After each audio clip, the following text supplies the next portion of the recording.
இஸ்லாத்தால் ஈர்க்கப்பட்டவர்கள் என்ற தலைப்பின் கீழ் இன்று நாம் பார்க்க இருக்கக்கூடிய நபர் சிலையான் என்ற செல்லையா. இவர் 1930ஆம் ஆண்டு ராமநாதபுரம் மாவட்டத்தில் உள்ள கூரியூர் என்ற ஒரு கிராமத்தில் இவர் பிறக்கிறாரு. இவருடைய பாட்டனார் ராமருக்கு சிலை வைத்ததுனால அவர் சிலையான் அப்படின்னு அழைக்கப்பட்டதுனால அதே பெயரை கொண்டு இவரும் அழைக்கப்படுறாரு. இவர் ஒரு விவசாயியா இருந்து காடு மேடுகள் எல்லாம் வேலை செஞ்சு தன்னுடைய உடலை நல்ல ஃபிட்னஸாக வச்சிருக்கிறாரு.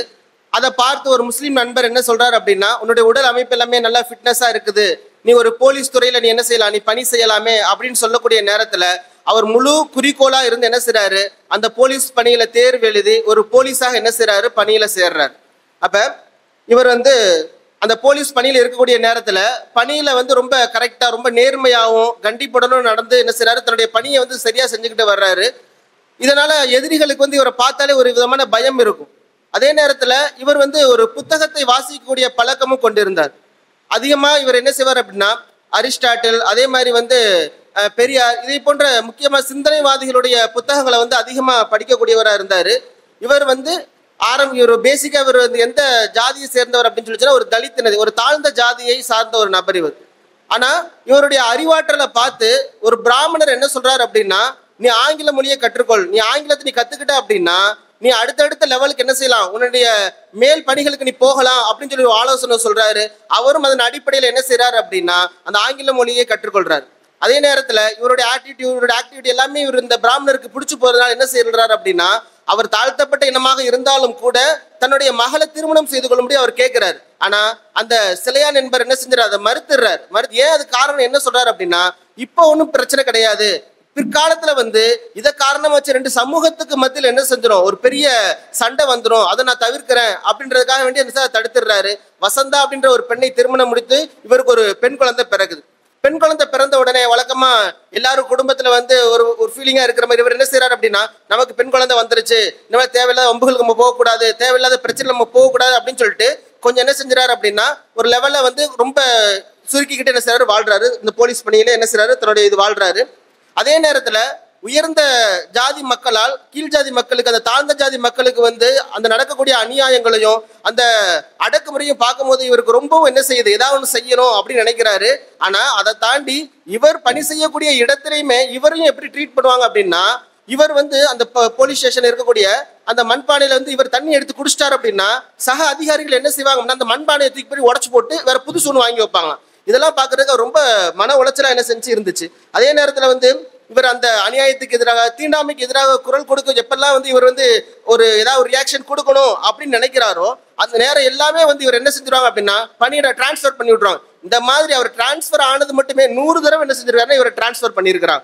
கடைசியா என்ன செய்யறாரு அப்படின்னா எஸ்பி பட்டணம் ராமநாதபுரம் மாவட்டம் எஸ்பி பட்டணத்துல இவர் பணியில இருக்கக்கூடிய நேரத்துல இரட்டை குவளை முறை என்ன செய்றாங்க அங்குள்ள அதிகாரிகள் பயன்படுத்தி. இரட்டை குவளை முறை அப்படின்னா என்னன்னு சொன்னா, அதாவது உயர்ந்த ஜாதி மக்களுக்கு அங்குள்ள டீ கடை அந்த மாதிரி இதனால உயர்ந்த ஜாதி மக்களுக்கு சில்வர் கிளாஸ்ல டீயும், தாழ்ந்த ஜாதி மக்களுக்கு சாதாரண பேப்பர் கப்ல டீ கொடுப்பு. அது ஒரு வித்தியாசமான ஒரு தாழ்ந்த ஜாதினா ஒரு கேவலமா பார்க்கக்கூடிய நிலையா இருந்துச்சு. அந்த நிலை இவருக்கு பின்பற்றப்பட்டது.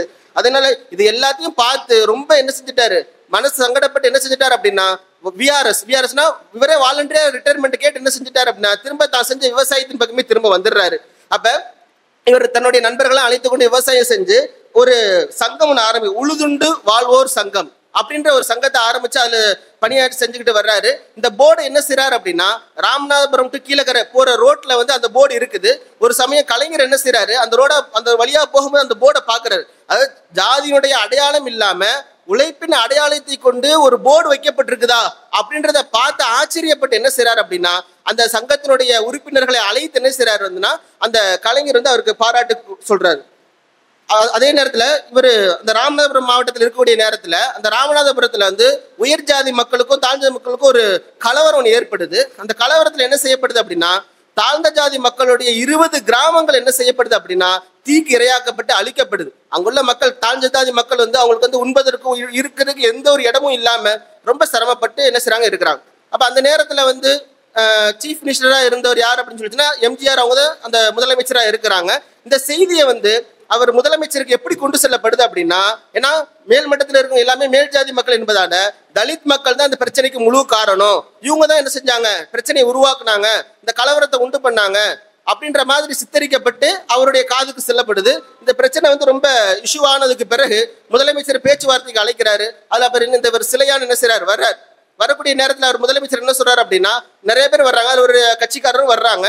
அப்ப வந்து நீங்க தான் என்ன செய்யணும், கவனமா நடந்திருக்கணும், நீங்க தான் உங்க மேலதான் ஃபால்ட் அப்படின்னு சொல்லக்கூடிய நேரத்துல ஒரு உணர்ச்சி வசப்பட்டு ஒரு பொறுப்புல இருக்கிற நீங்க இப்படி பேசலாமா அப்படின்னு சொல்லி ஒரு வாய்ஸ் ரைஸ் பண்ணிடுறாரு. அப்ப வந்து அந்த பிரச்சனை இப்படி ஆஃப் பண்ணி என்ன செஞ்சு விட்டுறாங்க. ஆனா வழக்கம் போல நம்ம சினிமாக்களை பாக்குற மாதிரி அந்த காவல்துறை என்ன செய்யுது அப்படின்னா, இந்த தலித் மக்கள் மீது தேவையில்லாத பொய் கேச போடுது. பொது சொத்தை நாசம் பண்ணது, வன்முறையை தூண்டுதல் அப்படின்ற பேர்ல இவரும் என்ன செய்யப்படுது அப்படின்னா சிறைச்சாலையில அடைக்கிறாங்க. சிறைச்சாலையில அடைச்சதுக்கு பிறகு தலித் மக்களுடைய தலைவராக அந்த நேரத்துல பெருமாள் அப்படின்ற ஒருத்தர் இருந்தார், இளைய பெருமாள். அவர் என்ன செய்யறாரு, இவர் சிறையில போய் சந்திக்கிறாரு. சந்திச்சு அவருக்கு ஆறுதல் சொல்றாரு. அப்ப அவர் தன்னுடைய ஆதங்கத்தை அந்த சிலையான் வெளிப்படுத்துறாரு. இப்படி இருந்தா எப்படி, நம்முடைய சமுதாயம் எப்பதான் முன்னேற வருது, நம்ம இதுக்குதான் ஒரு வழி தேடணும், இது எவ்வளவு காலத்துல நம்ம வந்து அடிமையாவே கிடக்க முடியும் அப்படின்ற மாதிரி அவர் ஆதங்கத்தை வெளிப்படுத்துறாரு. அவரும் சரி சரி கேட்டுட்டு போயிடுறாரு. ஆனா இருந்தாலும் இவர் வந்து நம்ம அடிமையா இருக்கக்கூடாது அப்படின்ற ஒரு அந்த தாக்கம் வந்து இவர் ரொம்ப பாதிப்படைஞ்சு என்ன செய்றாரு, நிறைய புராணங்கள் இதிகாசங்கள் எல்லாத்தையும் பாக்குறாரு. எல்லாமே வந்து பகுத்தறிவுக்கு அப்பாற்பட்டது, இவருக்கு எதுவுமே செட் ஆகாம இருக்கு. கடைசி என்ன செய்றாரு அப்படின்னா, திருக்குரானையும் அந்த நபி மொழியும் படிக்கக்கூடிய நேரத்துல நமக்கு வந்து ஒரு வெற்றி கிடைக்கணும், நம்ம வெளிச்சத்துக்கு வரணும், தீண்டாமை நம்மளை விட்டு நீங்கணும் அப்படின்னு சொன்னா அதுக்கு இஸ்லாம் மட்டும்தான் ஒரே தீர்வு அப்படின்றது முடிவு எடுத்து என்ன செய்றாரு, இவர் வந்து ஒரு 9 நண்பர்கள், அதாவது இவர் தன்னுடைய நண்பர்கள்ட்ட என்ன செய்றாரு, பேசி முடிவு பண்ணி ஒரு 9 குடும்பங்களை சேர்ந்த 92 நபர் வந்து மொத்தமா என்ன செய்யணும், ஒரே நாள்ல நம்ம இஸ்லாத்தை ஏற்கணும் அப்படின்ற ஒரு முடிவுக்கு வர்றாங்க. அது எந்த நாள் அப்படின்னா 1981 ஜூன் 27 இது செய்தி வந்து உளவுத்துறை மூலம் என்ன செய்து அரசாங்கத்துக்கு வந்துருது. இந்த மாதிரி ஒரு சம்பவம் நடந்துச்சு அப்படின்னு சொன்னா சட்ட சிக்கல் வரும், சட்ட ஒழுங்குமுறை ஏற்படும் அப்படின்றதுக்காக வேண்டி அரசாங்கம் வந்து அதிகாரிகள் மூலமா உங்கள்கிட்ட பேச்சுவார்த்தை நடத்துறாங்க. உங்களுக்கு நாங்க ரேஷன் கார்டு தர்றோம், உங்களுக்கு தேவையான வசதிகள் எல்லாமே பண்ணி தர்றோம் அப்படின்னு சொல்லி அவங்க மனுப்ப பாக்குறாங்க. ஆனா இருந்தாலும் இவங்க அந்த கொண்ட கொள்கையில வந்து உறுதியா இருந்து நாங்க இஸ்லாத்தை ஏற்போம் அப்படின்றதுல இருந்து என்ன செஞ்சாங்க இருந்தாங்க. அப்ப கரெக்டா அன்னைக்கு அந்த ஜூன் 27 என்ன செய்யுது அப்படின்னா, ரொம்ப பலத்த ஒரு போலீஸ் பாதுகாப்போட என்ன செய்யுது அப்படின்னா அந்த ஊர் வந்து ரொம்ப கண்காணிக்கப்பட்டு இருக்குது. அப்ப வந்து அந்த போலீஸ்லாம் என்ன செய்றாங்க, காவலர்கள் வந்து இந்த மக்கள்கிட்ட வந்து சொல்றாங்க, நீங்க வந்து இந்த திட்டத்தை வந்து கைவிட்டுருங்க அப்படின்னு சொல்லக்கூடிய நேரத்தில் சரின்னு சொல்லிடுறாங்க. அப்ப அவங்களுக்கே ஆச்சரியமா இருக்குது, ஏன் எதனால இப்படி சொன்னீங்க அப்படின்னா, நீங்க எல்லாம் இப்படி செய்வீங்கன்னு தெரிஞ்சுதான் நாங்க 26 நாங்க எல்லாருமே இஸ்லாத்துக்கு வந்துட்டோம் அப்படின்னு சொல்லிட்டு அந்த சிலையான் என்பவர் முகமது அலி ஜின்னாவாக என்ன செய்றார், தன்னோட பெயரை மாற்றிக்கொண்டு ஒரு பெருங்கொண்ட கூட்டமே என்ன செய்யுது அப்படின்னா இஸ்லாத்துக்கு வருது. அதே 1981 தான் நம்மள கேள்விப்பட்டிருப்போம், அந்த தென்காசியில மீனாட்சிபுரம் என்பது ரஹமத் நகர் என்பதாக மாற்றப்பட்டுச்சு.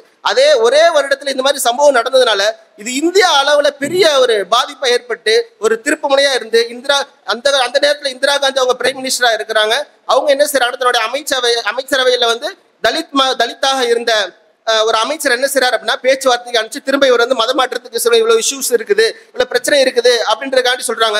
ஆனா அந்த சிலையான் என்னக்கூடிய அந்த முகமது அலி ஜின்னா என்ன சொல்றாரு அப்படின்னா, நீங்க என்னதான் நீங்க அமைச்சரா இருந்தாலும் நீங்களும் ஒரு தாழ்த்தப்பட்டவங்க தான், உங்களுக்கு மரியாதை கொடுக்க மாட்டாங்க, உங்களை வந்து தனித்து வச்சுதான் பார்ப்பாங்க, உங்களுக்கு நான் என்ன சொல்றேன் அப்படின்னா நீங்க இஸ்லாத்துக்கு வந்துருங்க அப்படின்னு சொல்லி என்ன செய்றாரு, பிரச்சாரம் செய்யறாரு.